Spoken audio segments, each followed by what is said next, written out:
Hello বন্ধুরা, আসসালামু আলাইকুম। ফাইনালি কিন্তু আমাদের সামনে ঈদ উল ফিতর অলরেডি চলে আসছে, আর মাত্র কয়েকদিন বাকি। সো আমরা কিন্তু অনেকেই চাই যে ঈদ উল ফিতরের ব্যানার তৈরি করবো, অর্থাৎ পোস্টার তৈরি করবো বিভিন্ন ডিজাইন করে, অনেক এডিটিংয়ের ব্যাপার। সো এরকম কোনো কষ্ট করতে হবে না, আপনারা জাস্ট আমার স্ক্রিনে যে এই ব্যানারগুলো দেখতে পাচ্ছেন, অর্থাৎ যে পোস্টারগুলো দেখতে পাচ্ছেন, এগুলো জাস্ট 1 মিনিটের মাধ্যমে আপনারা কিন্তু তৈরি করে নিতে পারবেন। সো এই জন্য জাস্ট ভিডিওটা শেষ পর্যন্ত দেখতে হবে। জাস্ট 1 মিনিট আপনি যদি ভিডিওটা দেখেন, তাহলে কিন্তু আপনি আজকের পর থেকে এইরকম ব্যানার খুব আরামসে তৈরি করে নিতে পারবেন। সো বেশি কথা না বেরিয়ে চলুন শুরু করা যাক। সো ভিডিওটি শুরু করার আগে একটা কথা বলতে চাই, ভিডিওতে অবশ্যই লাইক দেবেন, আর যদি চ্যানেলে নতুন দর্শক হয়ে থাকেন অবশ্যই চ্যানেলটা সাবস্ক্রাইব করে পাশে থাকে বেল আইকনটি বাজিয়ে দেবেন। সো সর্বপ্রথম আপনারা ব্যানারে যেই পিকচারটা বসাইতে চান সেই পিকচারটা সর্বপ্রথম সিলেক্ট করে নিতে হবে, অর্থাৎ আপনারা বাছাই করে রাখবেন। তারপরে এখান থেকে ক্রোম ব্রাউজারে চলে আসবেন, আপনারা অন্যান্য ব্রাউজারে এখান থেকে চুজ করতে পারেন। তো ক্রোম ব্রাউজারে আসার পর আপনারা এখান থেকে সার্চ বার পেয়ে যাবেন। এখান থেকে আপনারা সার্চ করবেন remove.bg, অর্থাৎ remove.bg এটা লিখে সার্চ করার সাথেই সর্বপ্রথম যে ওয়েবসাইটটা আপনাদের সামনে চলে আসবে, এই ওয়েবসাইটটাতে আপনারা প্রবেশ করবেন। সো আমরা প্রবেশ করলাম। প্রবেশ করার পর কিন্তু আমাদের সামনে এরকম একটা ইন্টারফেস শো হবে। আপলোড ইমেজ এখানে ক্লিক করে দিব। তারপর আমাদের কিন্তু গ্যালারিতে নিয়ে যাবে। আমরা এখান থেকে জাস্ট যে কোনো একটা পিকচার সিলেক্ট করে নিব ব্যাকগ্রাউন্ড জাস্ট রিমুভ করার জন্য। আমি জাস্ট আপনাদের দেখানোর জন্য এখান থেকে একটা পিকচার ডাউনলোড করে রাখছিলাম, যেই পিকচারটাই আমি আবার আপলোড করলাম, আপনাদের জাস্ট প্রুফ দেখাবো। সো দেখতে পাচ্ছেন আপলোডিং। তারপরে এখান থেকে দেখতে পাচ্ছেন অটোমেটিক কিন্তু ব্যাকগ্রাউন্ড রিমুভ হয়ে গেছে। এখন এই পিকচারটা ডাউনলোড করার জন্য অবশ্যই আপনাকে এখান থেকে ডাউনলোড অপশানে ক্লিক করতে হবে। তারপরে এই পিকচারটা অটোমেটিক ডাউনলোড শুরু হয়ে যাবে। সো ডাউনলোড করা হয়ে গেলে আমাদের এখানকার কাজ শেষ। আপনাদেরকে তারপরে প্লে স্টোরে আসতে হবে। প্লে স্টোরে আসার পর আপনারা এখান থেকে একটা অ্যাপস ডাউনলোড দেবেন, সেটা হচ্ছে pixel lab. So pixel lab লিখে সার্চ দেওয়ার পর কিন্তু আপনাদের সামনে এরকম একটা ইন্টারফেস চলে আসবে, অর্থাৎ অ্যাপসটা শো হবে, আপনার অ্যাপসটা ডাউনলোড করে নেবেন। সো ডাউনলোড করা হয়ে গেলে অ্যাপটিতে জাস্ট ওপেন করবেন, অর্থাৎ প্রবেশ করবেন। এরকম যদি কোনো লেখা থাকে সেই ক্ষেত্রে আপনাদেরকে এইখানে ডিলিট অপশন আছে, এইখানে ট্যাপ দিয়ে এটা ডিলিট করে দিতে হবে।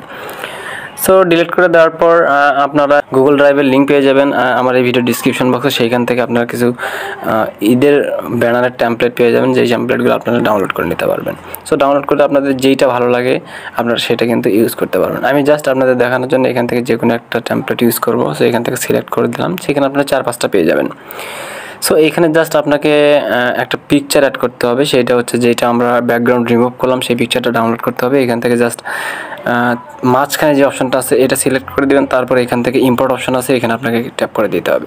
সো ইম্পোর্ট আপনার যদি ট্যাপ করে দেন, তারপর কিন্তু আপনাদের গ্যালারিতে নিয়ে আসবে। যে পিকচারটা ব্যাকগ্রাউন্ড রিমুভ করছেন সেই পিকচারটা সিলেক্ট করে নেবেন। তারপরে এইখানে দেখতে পাবেন যে এই একটা বৃত্তের মতো চিহ্ন আছে, এইখানে ধরে আপনি পিকচার কিন্তু ছোট করতে পারবেন, বড় করতে পারবেন, আপনার প্লেস অনুযায়ী কিন্তু আপনি বসাইতে পারবেন। আমি জাস্ট এইখানে বসিয়ে দিব, জাস্ট এইভাবে এখানে আমি বসিয়ে দিলাম। তো বসিয়ে দেওয়ার পর আমাকে আরও একটা কাজ করতে হবে, সেটা হচ্ছে নিচে যে ফাঁকা অংশটুকু রাখলাম এটা মেকআপ করার জন্য আমি জাস্ট আমি একটা ইমেজ ইউজ করবো সৌন্দর্য বাড়ানোর জন্য। এই জন্য আবারও ইম্পোর্টে ক্লিক করলাম। ইম্পোর্টে ক্লিক করার পর আমার সামনে কিন্তু এই দেখেন চলে আসছে এরকম একটা ইমেজ। সো আমি এটা জাস্ট এভাবে বড় করে দিব। আপনারা যদি এটার কালার চেঞ্জ করতে চান তাহলে এখান থেকে স্ক্রল ডাউন করে, অর্থাৎ ডান দিকে স্ক্রল করবেন। স্ক্রল করার পরে এখানে আপনারা একটু যদি খেয়াল করেন কালার অপশনটা পেয়ে যাবেন, এই তো কালার অপশনটা পেয়ে যাবেন। সো এইখানে আপনারা ক্লিক করবেন। সো ক্লিক করে এটা ইনেবল করে দেবেন। ইনেবল করে দেওয়ার পর আপনাদের যেই কালারটা পছন্দ আপনারা সেই কালারটা এখান থেকে সিলেক্ট করে দিতে পারবেন, অর্থাৎ আপনাদের যেই কালারটা এই পিকচারের সাথে ম্যাচিং হয় সেই কালারটা আপনারা সিলেক্ট করে দিতে পারবেন। সো আমার যেই কালারটা আছে আমি সেই কালারটাই রেখে দিব।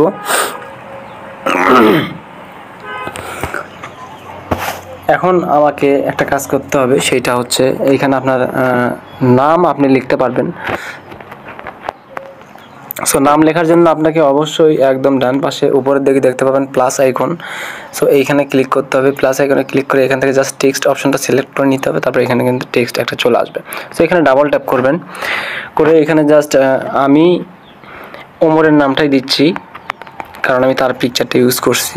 আমি জাস্ট এটা বাংলাতেই লিখলাম, আপনি চাইলে ইংলিশেও ইউজ করতে পারেন, কারণ এখানে যেহেতু টেমপ্লেটটা আমি বাংলায় সব কিছু রেডি করছি। সো এখানে আপনাকে এটা লেখার পরে এখানে বসিয়ে দেবেন। তারপর স্ক্রল ডাউন করে ডান দিকে চলে আসবেন। তারপর কালার অপশনটা সিলেক্ট করে নেবেন। এইখান থেকে আপনি যে কোনো একটা কালার চুজ করতে পারেন। যদি এখান থেকে গোল্ডেন কালারটা ইউজ করতে চান তো আপনারা আপনাদের ইচ্ছা মতো কালারটা ইউজ করবেন। আমি জাস্ট এটার সাথে এই কালারটা ম্যাচিং হবে, অর্থাৎ পরিষ্কার দেখা যাবে, ফুটে উঠবে, এই কালারটা ইউজ করলাম। আর এখান থেকে আপনার লেখার স্টাইলটা চেঞ্জ করার জন্য এবি, এই দেখতে পাচ্ছেন ফন্ট এবি, এখানে ট্যাপ করে দিতে হবে। আপনারা এখানে বিভিন্ন ফন্ট অ্যাড করে নিতে পারবেন এবং নর্মালি অনেকগুলো ফন্ট এখানে থাকবে, আপনারা ইউজ করতে পারেন। আমি আমার কিছু ফন্ট ইউজ করে রাখছি জাস্ট সৌন্দর্য বাড়ানোর জন্য। আমি জাস্ট ওমর অন ফায়ার লিখলাম, তারপর আপনি যদি চান নিচে ফোন নাম্বার দিবেন তো সেভাবে দিতে পারেন। সুন্দর করে এভাবে বসিয়ে তারপর আপনাদের কাজ শেষ। সো এইভাবে কিন্তু আরও অনেকগুলো টেমপ্লেট আছে, আপনারা সেই টেমপ্লেটগুলো ইউজ করতে পারেন, খুব সহজে কিন্তু এডিট করে নিতে পারবেন। সো বন্ধুরা, আজকের ভিডিওটা এতটুকুই ছিল, আশা করি আপনারা খুব সহজে বুঝতে পারছেন। যদি ভিডিওটি একটু ভালো লাগে তাহলে অবশ্যই ভিডিওতে লাইক দেওয়ার চেষ্টা করবেন, আর চ্যানেলে যদি নতুন দর্শক হয়ে থাকেন অবশ্যই চ্যানেলটি সাবস্ক্রাইব করবেন। সো বন্ধুরা, দেখা হবে নেক্সট কোনো টিউটোরিয়াল ভিডিওতে। সবাই ভালো থাকুন, সুস্থ থাকুন, আল্লাহ হাফিজ।